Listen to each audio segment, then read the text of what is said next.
Welcome to Kenton's videos. Enjoy the video. You begin by making sure your iPad meets requirements and is signed into iCloud. This lets settings transfer securely. Once done, enable Bluetooth and Wi-Fi, then place the HomePod Mini close to the iPad, within about 1 meter, so the setup handshake can start. Power the HomePod and watch for the white pulsing light. When the setup card appears on your iPad, tap it to accept terms and transfer basic settings. This is the first actionable step that moves you past preparation and into configuration. Once the setup card proceeds, you choose a room and language. This helps HomeKit automations and Siri context. Make sure to review and accept personal requests and Apple Music options so Siri can handle messages and playback securely.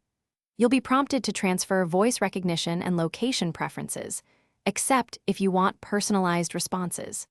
Next, allow the Home app access and confirm the HomePod's placement for automations. These steps connect services and preserve privacy while integrating this. You finish by tapping Done, then immediately test sound and Siri by asking for a song or the weather. Try handoff. Play audio on the iPad and bring it close to the HomePod to transfer playback. If you have 2 HomePod Minis, pair them in the Home app for stereo or add more devices for multi-room. If something goes wrong, restart the HomePod and iPad, check both are on the same Apple ID and Wi-Fi, and update iOS. Resetting the HomePod is the last resort to resolve persistent issues. Thanks for watching. Consider subscribing if we helped you.